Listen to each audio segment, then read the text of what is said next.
Morning, everyone. Busy show lined up for you, but we start with breaking news on the economy with new figures just out for inflation in December.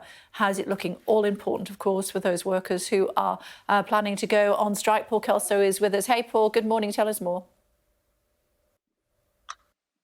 Good morning, Kay. These are the latest inflation figures from the Office for National Statistics for the end of last year, and inflation ran at 10.5%. That is in line with expectations. It is a small tick downwards from the above 11% in the end of the autumn, but it is still, while that has eased the price pressure a little, it's just the rate of increase that's going down. It is still a staggeringly high figure, 10.5%. Of course, yesterday morning we were talking about the pressures in the labour market and the jobs market and the fact that real terms wages were falling once inflation had been taken into account, despite pay rises being given out by both the private and, to the lesser extent, the public sector. Money in your pocket by the time you come to spend it in the real world was worth less. Well, that is going to continue with this high inflation number, 10.5%. Some of the easing caused by a reduction in fuel prices. People will have noticed it is a little cheaper at the pump for diesel and petrol, although still high by historic levels. High energy costs, exacerbated by the war in Ukraine. We're very familiar with it, but it's still driving inflation, and food inflation remains high, something everybody notices when we are in the shop. So the headline figure this morning is inflation has eased a little, but it is still very, very high, 10.5%. And what's the prediction for inflation going forward in 2023? The expectation is it will fall, and that some of the factors that are driving inflation will ease, although there are some big unknowns in there, not least the course of the war in Ukraine. Some of it will be technical. Gravity, if you like, economic gravity will bring inflation down, because as the year ticks round, the amount that prices have risen will simply be less, because we're used to inflation at this level. So it will fall. The Bank of England expects it to perhaps halve by the middle of the year. The Prime Minister, of course, has made that one of his commitments, but essentially economic gravity should bring it down. Remember, just because inflation falling, it doesn't mean prices are falling. Prices are still rising, just a little less fast, forgive me. Absolutely. Thanks very much indeed, Paul. Thanks. Let's put that to the Immigration Minister, Robert Jennery, should we? Good morning. Nice to see you. Thanks for joining us. Thoughts on the inflation figures? Well, I think it's the first positive or tentative signs of improvement, but there's a long way to go here.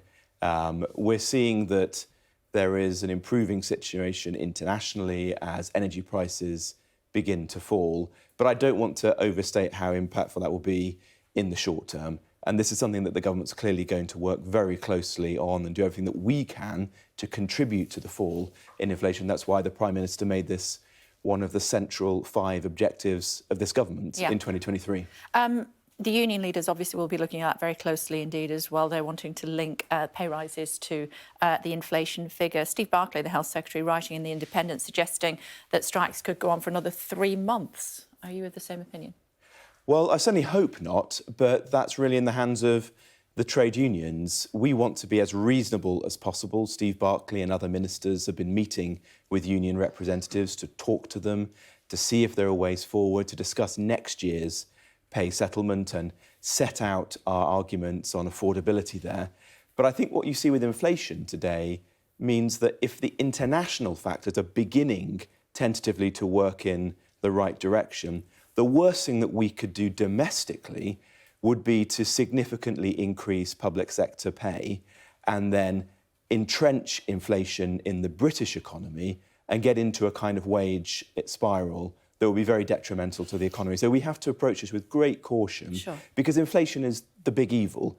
That's the thing that's diminishing people's savings, is increasing interest rates and mortgage rates and making life generally harder for everyone.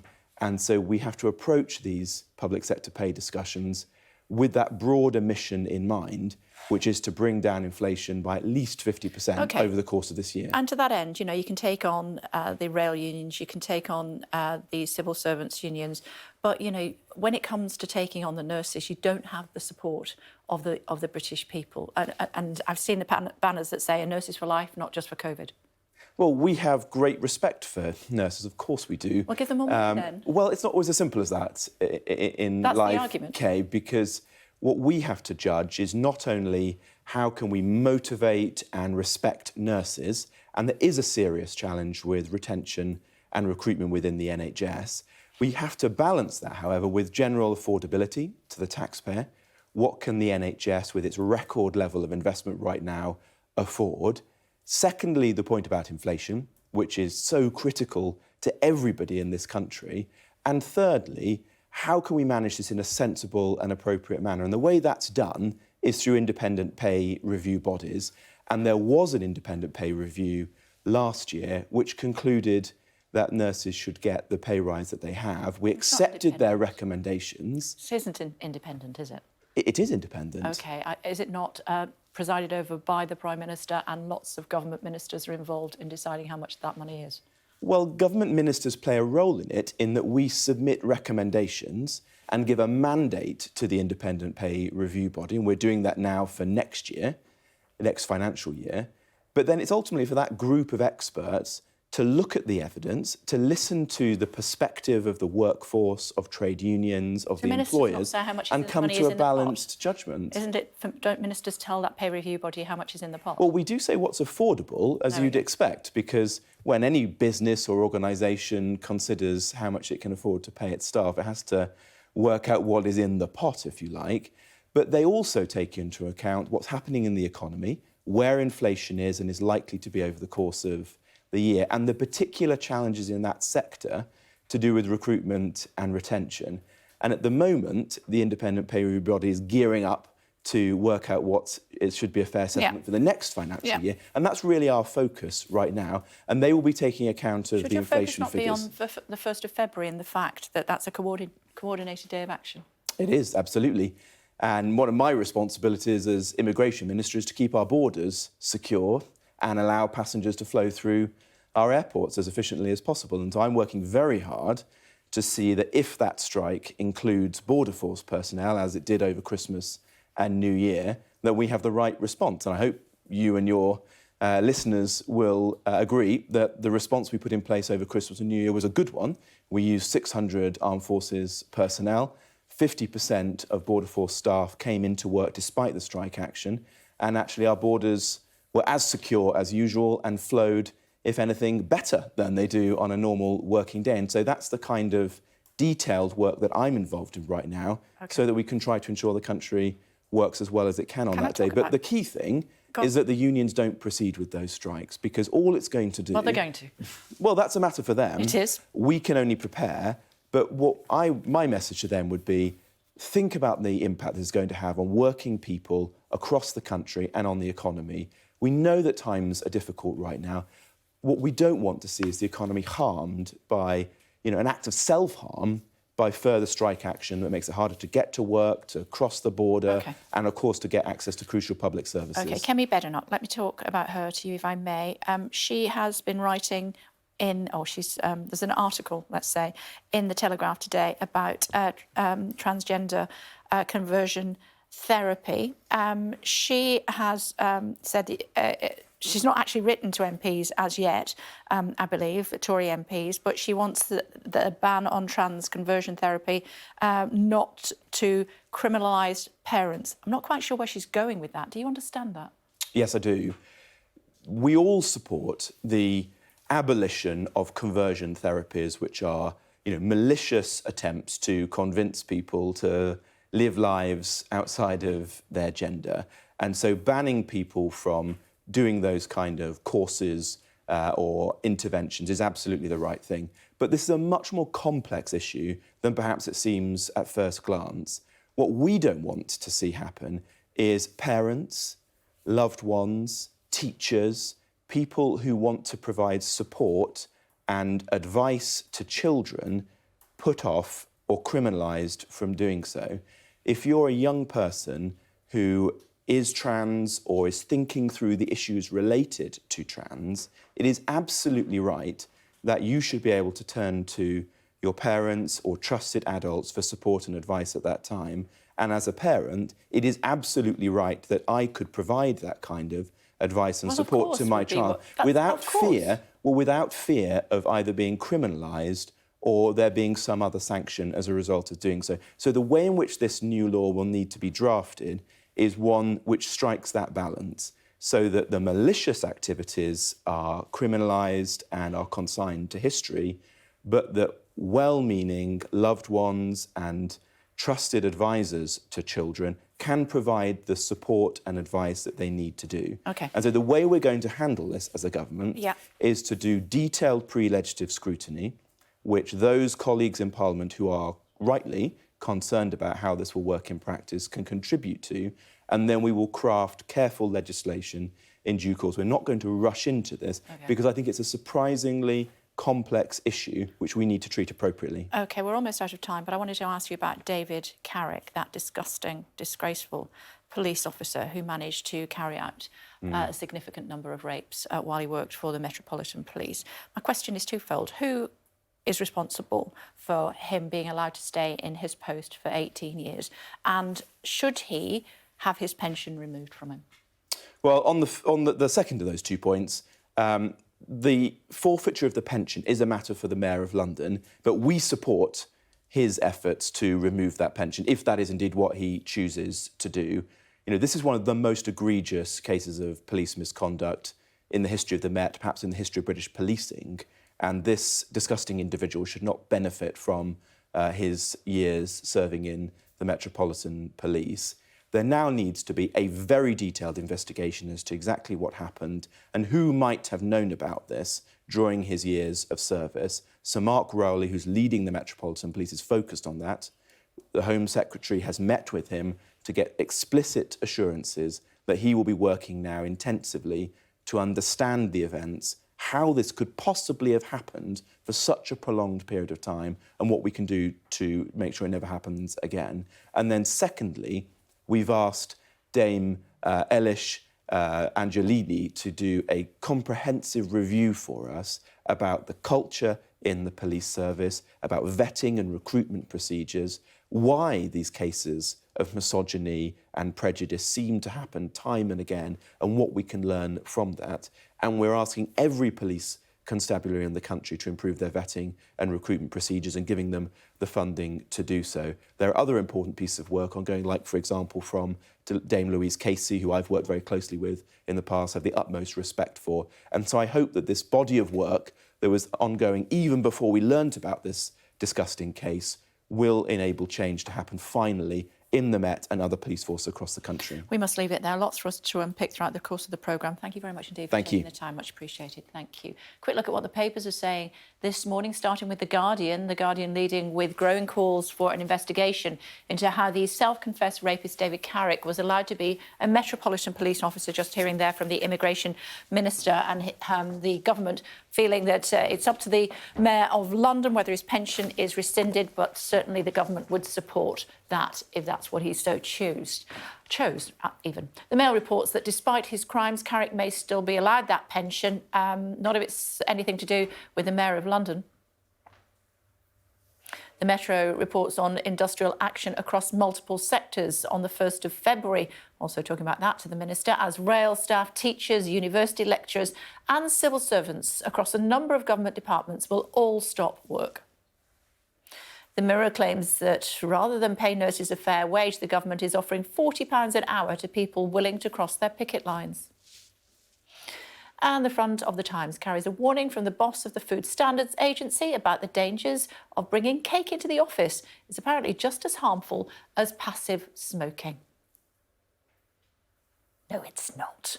No, it's not. Still to come on the programme for you, as the UK government blocks Scotland's gender reform bill. Speaking to the SNP's spokesperson for Scotland, Dr Philippa Whitford.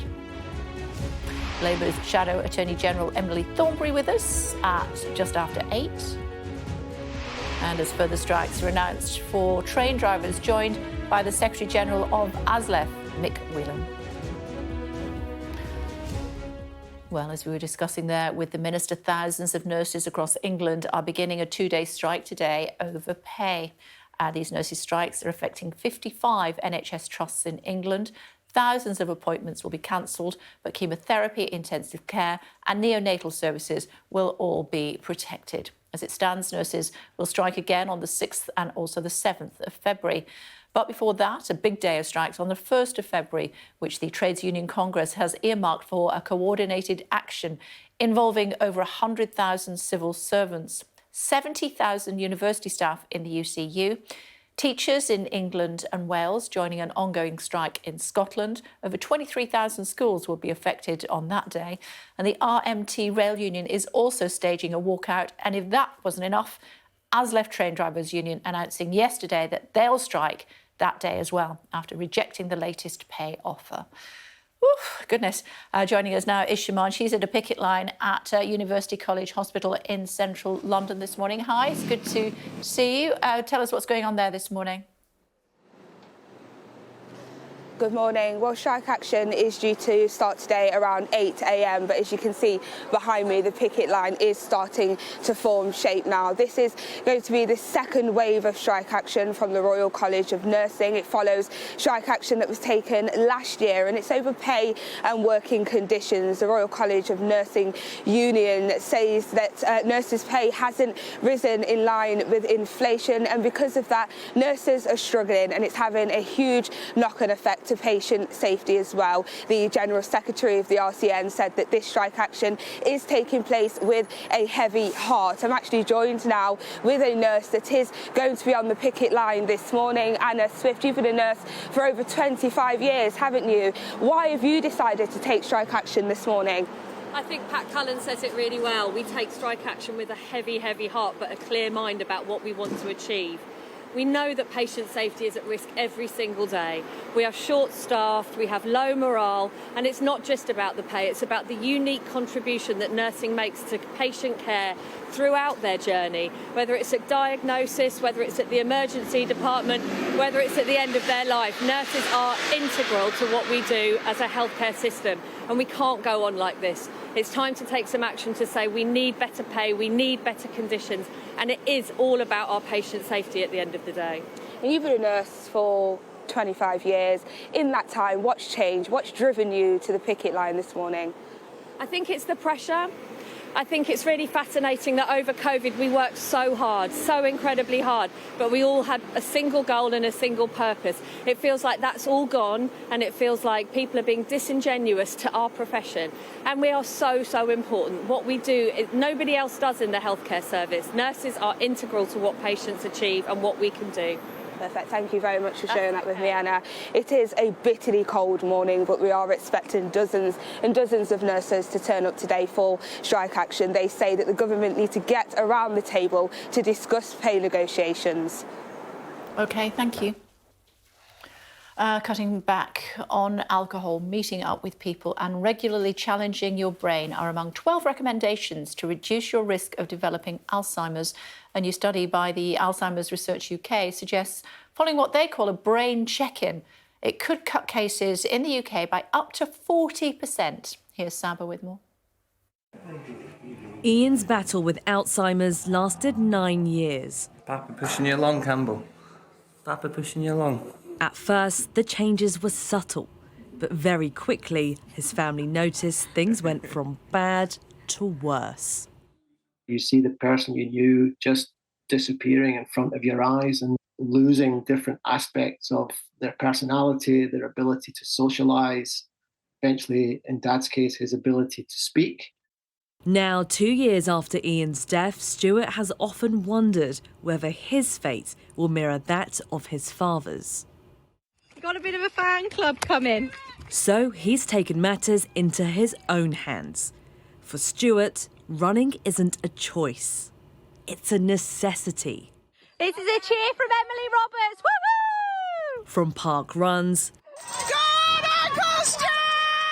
to marathons, exercise is one of the many ways Stuart is reducing his risk of dementia.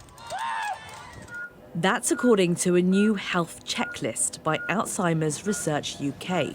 Essentially, an MOT for the brain, with advice like staying active, looking after your hearing, socialising, protecting your mental health, and getting at least 7 hours sleep.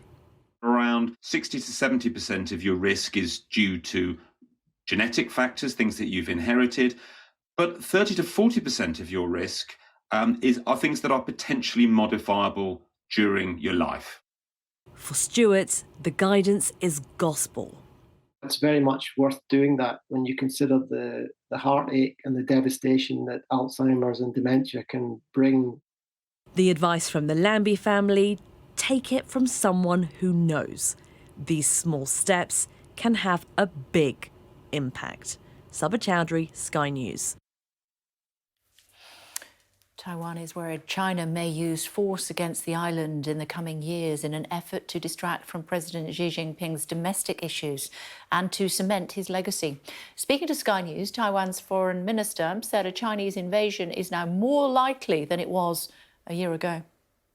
To me, 2027 is a year that we need to watch out. In 2027, Xi Jinping is likely to go into his fourth term. If you look at the Chinese situation right now, the economy is going down, the people are not happy. So we are concerned that in 2027, if Xi Jinping cannot change the situation domestically in China, he might want to resort to a use of force or creating crisis externally to divert domestic attention or to show to the Chinese that he has accomplished something. And we are concerned that Taiwan might become his scapegoat. And does that worst possible scenario now feel more likely? Yes, indeed. If you look at the trajectory of the Chinese military threat against Taiwan, it is more likely. That interview conducted for us by Helen An, who is in the Taiwanese capital of Taipei this morning. Hi, Helen An. They are more anxious now than they were a year ago. Yeah, absolutely. The Foreign Minister, Joseph Wu, was very clear about that in our interview. He said very clearly that the situation has got significantly worse. And as you heard there, that worst case scenario, the potential of a full invasion from China, he said now more likely. But as you were hearing in that clip, that focus on a date feels really quite unusual because up until now, Taiwanese ministers and officials are pretty reluctant to commit to any sort of timeline within which this might happen. But he said repeatedly in that interview that he felt that 2027 date would potentially be important because of the plethora, as he sees it, of domestic issues that President Xi Jinping of China faces. Remember, China sees this self-governing island as its own, even though Taiwan has never been controlled by the Communist Party of China. But we spoke about a range of issues, Kay, and there were other very interesting things that Joseph Wu said. For instance, he said that he thinks it's possible that at some point in the future, what's called the current status quo will no longer be the case. Now, the status quo is this careful balancing act that Taiwan has whereby it doesn't officially declare independence, but it doesn't concede to China. It kind of sits somewhere in the middle. He said that he thinks it's possible that that won't always be the case. That's a pretty rare admission that perhaps one day in the future, Taiwan will either be independent or come under Chinese control. And he spoke too, Kay, about the very perilous situation that exists between Chinese and Taiwanese fighter jets. Almost every day now, Chinese fighter jets are flying towards Taiwanese airspace. They are crossing what we call the median line, which is the unofficial maritime border. And when that happens, Taiwanese jets scramble to try and intercept them. And the minister said how worried they are that a misstep, a mistake, an accident could spiral into war, and that could be very serious indeed. He did say that the Taiwanese would be willing to negotiate in good faith with the Chinese, but said very clearly that they would not be willing to concede to any preset political conditions set by China. OK, for now, thank you, Helen Ann. Looking at some of today's other headlines for you on The Breakfast Show here on Sky News this morning. America's Secretary of State has hinted that more support could be on the way for Ukraine following talks with the Foreign Secretary James Cleverly in Washington.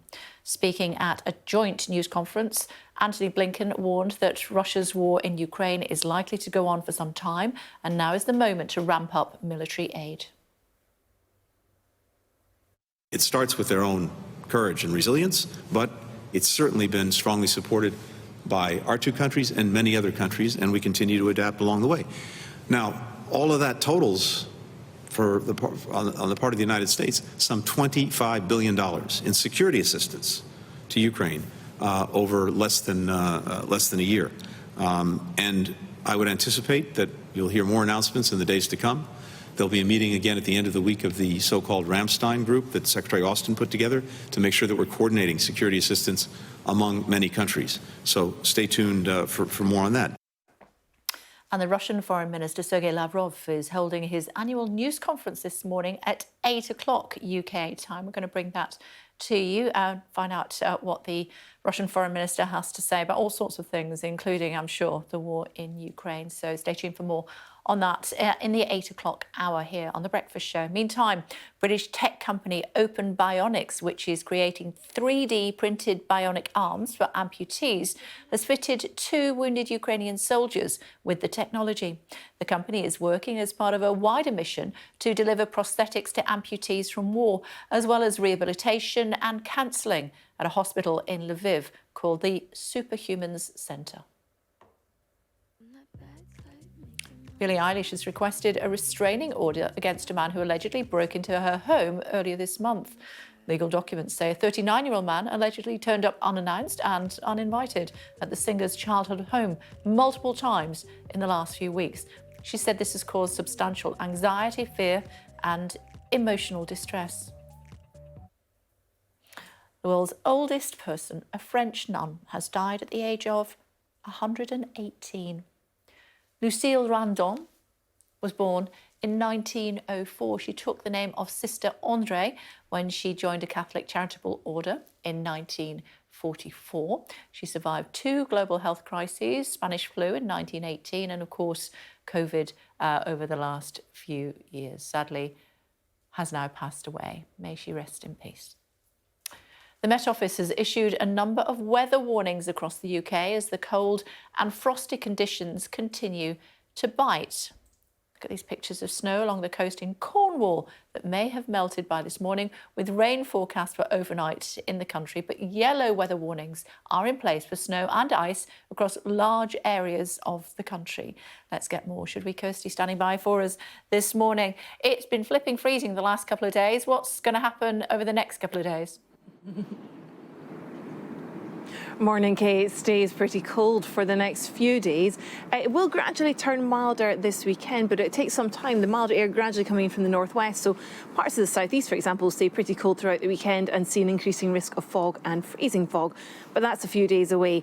At the moment, we're talking about quite cold, frosty, icy conditions. And as you mentioned, there are a myriad of weather warnings out across the UK and Ireland for snow and ice. Now, it's mainly affecting northern and western areas where we're exposed to the wind, but also across parts of eastern areas as well. We've also got some of the wintry showers from yesterday are still affecting some parts of eastern parts of the UK as well, along those North Sea facing coasts. So plenty of places at risk of snow and ice. You'll notice the ice warning in the far south of England. That's because here we've also seen quite a lot of runoff, some surface runoff from the recent rains we've had in some of the fields. So we are expecting to see still some icy conditions, which does make travelling conditions quite tricky. So if you are up and about early this morning, do take extra caution on the roads and the pavements, just to watch out for any icy surfaces. Let's take a look at the details. Hello again, everybody. Welcome back to The Breakfast Show here on Sky News. The Home Secretary has said revelations of the crimes of yet another Metropolitan Police officer were a dark day for policing. David Carrick was officially dismissed from the force yesterday after admitting 49 criminal charges, including 24 counts of rape. Earlier, the Immigration Minister, Robert Jenrick, backed calls to scrap Carrick's access to his Metropolitan Police pension. The forfeiture of the pension is a matter for the Mayor of London, but we support his efforts to remove that pension, if that is indeed what he chooses to do.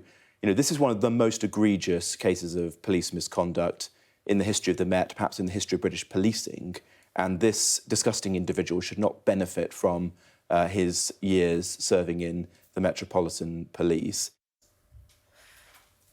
Tamara's here, not mincing his words there, was he? No, absolutely not. But of course, the decision to strip David Carrick of his pension is actually not taken by ministers. It will be taken, because he was in the Met, by the London Mayor's Office for Policing and Crime, so Sadiq Khan, the London Mayor, essentially. And normally you could only do that if a police officer has committed a serious crime while on duty. And the difficulty is that many of these crimes, although linked to him being a police officer, were not committed while he was on duty. And so so that's what will have to be considered, and it may be that he ends up keeping, in previous cases where this has happened, and there aren't very many of them, but the police officers end up keeping about 35% of it, so they may not be able to strip him of the whole thing. And one newspaper's worked out this morning that if he was earning around £43,000 at that rank in the police, that would give him a pension of £22,000 a year in his retirement. So if he kept a third of that, that's still quite a big outlay for the taxpayer, and of course many of the victims will feel very insulted by that. OK, Tamara for now, thank you.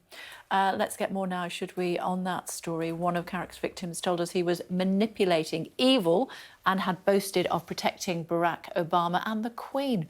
Our crime correspondent Martin Brunt has more for us. So here we have the bathroom. This is PC David Carrick showing off the house where he raped some of his victims. Into mine bedroom. His new partner had just moved in. Hey. She became his next victim. Clutter everywhere as usual. Over to the side. The view from our window. The woman, who's now in her 40s, talked about the man she fell for. He boasted about his job at the Met. He told me the safest place I can be was with him. At first, he was the dream man. He was so charming, but over time, that changed. She said Carrick raped and assaulted her repeatedly. And once, when a young girl annoyed him, she said the firearms officer shot her with a pellet gun. He was so evil, I have no idea how someone so messed up can be a police officer, never mind give him a gun. If he'd shot someone, I wouldn't have been surprised. This was the cupboard where Carrick locked up some of his victims, but not her, she said. Carrick boasted of guarding the Queen and Barack Obama, she said, and she met his police colleagues. When I started to speak to his friends, he would stop me. He didn't want me talking to anyone. A couple of his colleagues reached out to me after that. A couple have been in touch since his arrest as well. This week, Carrick admitted 49 attacks on women over many years as a police officer. Finally, he's just been sacked by the Met after a disciplinary hearing. Even the Home Secretary couldn't believe how long it had taken. Yesterday was a dark day for British policing and the Metropolitan Police, as an officer admitted being responsible for a monstrous campaign of abuse. Bureaucracy and process appear to have prevailed over ethics and common sense. And the front room, finally. The victim said she cried when Carrick was finally arrested. She said he doesn't deserve to get out of prison, ever. Martin Brunt, Sky News. And if you scan the QR code on your screen right now, then you can listen to this morning's Sky News Daily podcast as former Met Police officer David Carrick faces life in prison for multiple counts of rape. Neil Patterson speaks to a former officer and a campaigner about the force's struggle to root out sexual abusers in their own ranks. Government's insisted it respects devolution in Scotland as it defended blocking Holyrood's gender reform bill. The controversial legislation, which removes some restrictions on people wishing to change their gender, looks set to go before the courts, with the SNP branding the Westminster intervention an unprecedented attack on the Scottish Parliament. Joined now by spokesperson for Scotland, Dr Philippa Whitford, SNP, of course. It's nice to see you. Thanks for joining us on the programme this morning. Do you accept any legal concerns at all by the Prime Minister? No, I don't. I mean, this legislation was before the Scottish Parliament for 6 years. It's the most consulted piece of legislation. They had lots of expert input. They had their own Equalities Committee look at it. There are a lot of women's groups in Scotland who have been supportive of it. It doesn't change any of the rights you have with a gender recognition certificate. It doesn't give any extra anything. It doesn't change the Equality Act exemptions at all. It just simplifies and shortens the process of getting one. And in particular, it removes this medicalisation, the need to have a psychological diagnosis of gender dysphoria. And that is actually just in keeping with WHO recommendations, UN recommendations, and actually where many other countries have already got to, and where many other countries like Germany and Spain are moving to. The age, 16, seems to be the sticking point for many. Well, yeah, that was raised, but, you know, in Scotland, people have been able to marry at 16 for hundreds of years. If you remember, that's the whole basis of Gretna Green. We have 16-year-old voting. So a lot of the narrative, and when we waited for this list of reasons, yes, age was one of the things in there, but actually a lot of it was just, we can't be having two systems. We can't be having two laws. It would be complicated to have two different gender recognition systems. Well, that's the basis of devolution, is that you do have different laws. Oh, but it can be overridden by the British government, which is what Yes, and obviously this is unprecedented to veto it like this. And I think that, you know, the group that we need to think about in this is transgender people who have watched this bill take so long to go through the Scottish Parliament. I noticed your trail earlier was, you know, Nicola Sturgeon versus Rishi Sunak. It's not. This is Parliament's. This was passed by over 2/3 of the MSPs in the Scottish Parliament, and that's from all parties. So, you know, this is really showing an attack on the Scottish Parliament. Not the Scottish Labour Party government. were concerned about the number 16 as well. Of course people have concerns, and the idea that, you know, everyone thinks that all of this is good or people don't have concerns about it, you know, that's for the birds. Of course people will argue about it. That's what politicians do. But they worked their way through 150 amendments. As I say, they had 2 major consultations, lots of expert input, and they accepted a lot of the amendments, trying to make it as good a piece of legislation as possible, including putting on the face of the bill that the Equalities Act of 2010 has primacy and that it does not change any of the exemptions within that. OK, if trans rights are so important to the SNP, would it not be worth accepting the offer from Alistair Jack, who is the Scotland Secretary, to offer to redraft the bill? Well, the thing is, they had 6 years. They didn't respond to any of the consultations. Shona Robertson wrote to them in October. She finally got a reply at the end of December. She got to meet Kemi Badenoch the day before the final stage. So if they had all these incredible concerns as it went through, it's not been secret. It's had lots of coverage and debate and public debate and media debate. Why did they not come forward then and say, we're really anxious about this bit? And if you listen to what he said yesterday, basically the only modification they would accept is going back to the medicalised route, which is not what is recommended by the UN human rights system. Let's talk about it on a human level.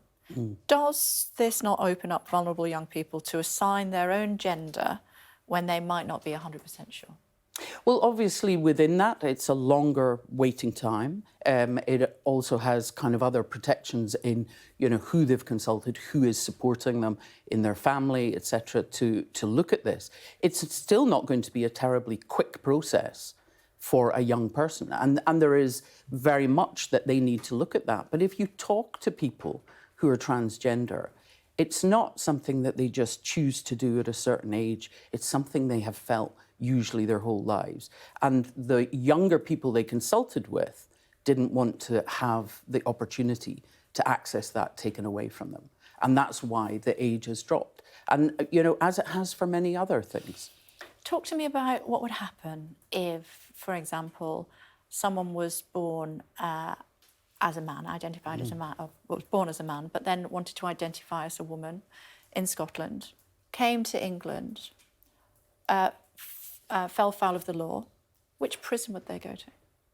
Well, obviously, the prison estate already judges people on a case-by-case basis. Whether you've gone through gender recognition, whether you've had surgery, etc., or not, it's on a case-by-case basis, including, you know, there are many people who are kept separate from the rest of the population. They've changed their gender in Scotland. They come to England, a country that does not acknowledge that law. Which prison would they be put in? Well, obviously, that would be up to the English prison system. And it might well be that they would, if they're not recognising that, that they would put them in, put them in a male prison. But equally, they'd be incredibly vulnerable there. Yeah, and then the psychological impact of someone who found themselves in that position because of a law in Scotland. So you think actually they shouldn't have been allowed to change their gender in the first place? I don't know. I'm asking you to explain to me the circumstances that somebody might quite literally find themselves in. But that's up to the English prison system. And your solution to that is they shouldn't be allowed to change their gender at all. You know, at the moment, if they change their gender, the prison system has to assess, are they a danger to someone else? Are other people a danger to them? And the prison systems already do that, in the same way as they do with people who might be at risk in the prison population for other reasons. You're going to ask the courts to decide if they find... Well, we've no other choice. I mean, it's not where we want to be. You, what then? Well, obviously, that's up to the Scottish Government rather than me.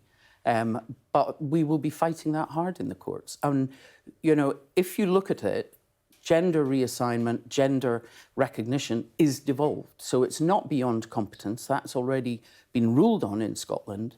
And it clearly and purposefully does not change anything in the Equality Act. So if you look at his page of reasons, and it's on the internet, most of it is a load of waffle and hypotheticals, and basically boils down to half of it is we can't have something different north of the border, and the other half is, oh, if it's easier, more people might have a certificate, and therefore it's more bother. You know, this is treating all trans people like they are a threat, and they're the ones that are getting lost in all of this.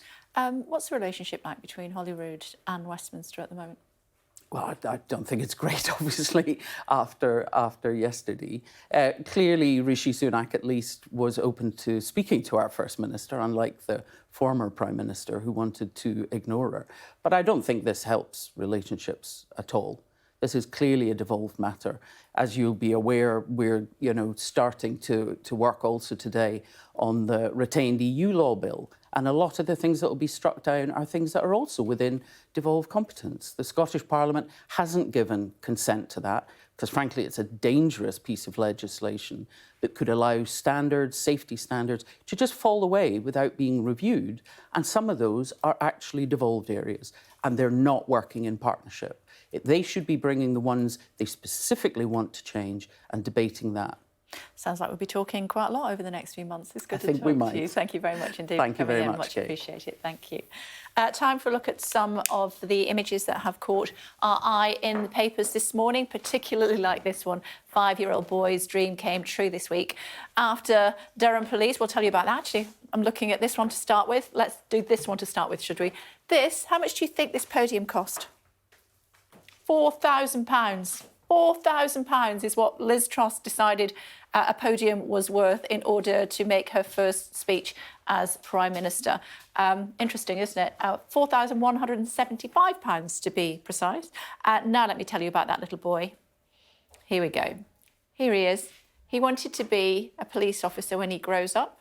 His mum, he's recently lost his daddy. His mum wrote to Durham Police. 4 outriders came along to his neighbourhood, and they even got him his own little motorbike with stabilisers on. Absolutely love it. Harry Farrell is his name. Mum, Emma, organising that surprise for him.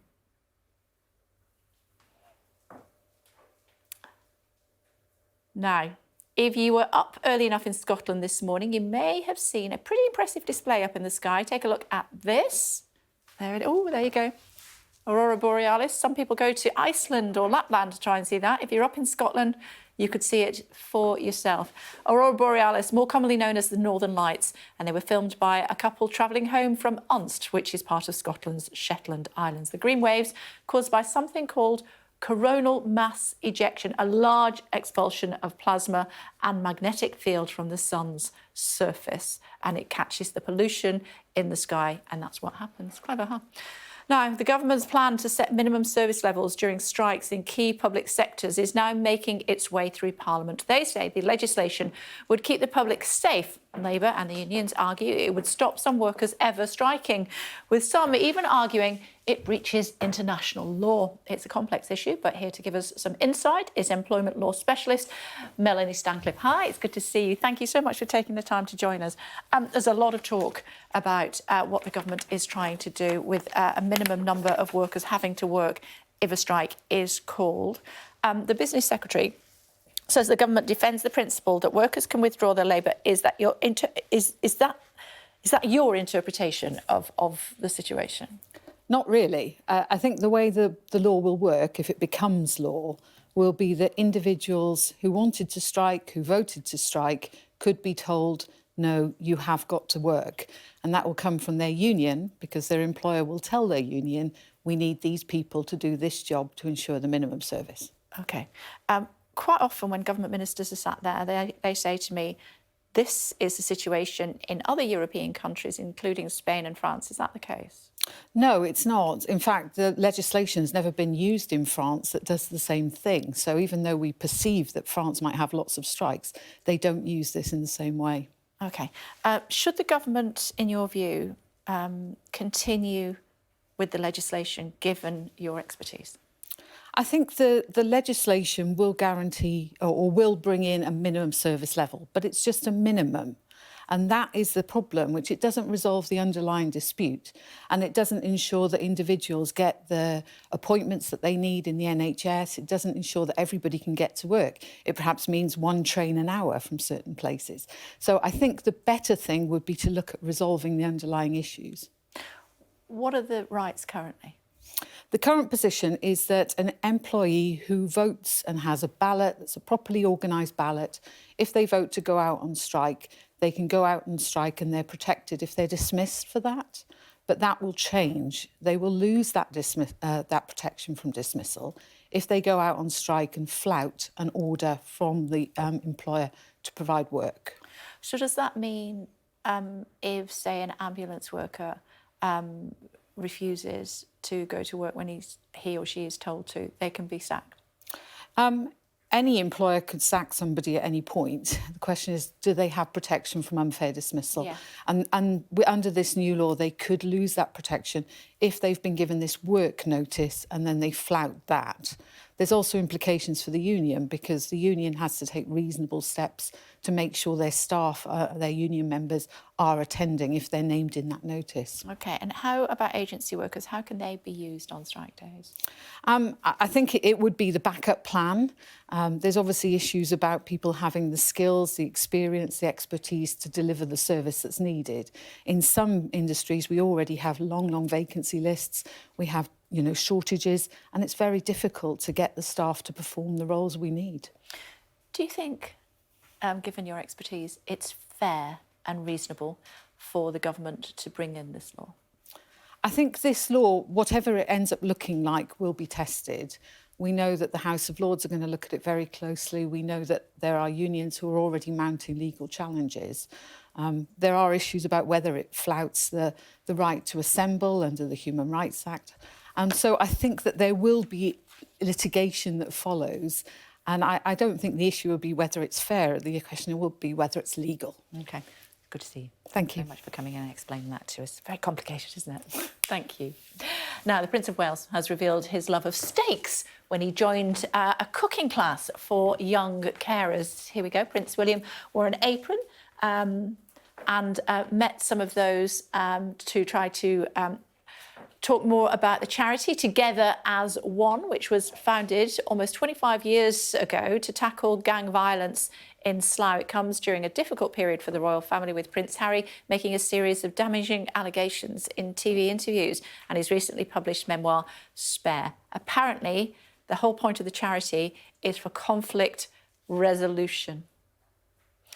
Now, today is Kevin Costner's 68th birthday. The American actor is probably best known for his appearance in Dances with Wolves, for which he won not one, but 2 Oscars. He also starred in The Untouchables and Field of Dreams, which I thought was a particularly fabulous movie. Happy birthday, Kevin Costner, who is 68 today. All today's top stories coming up. Stay tuned.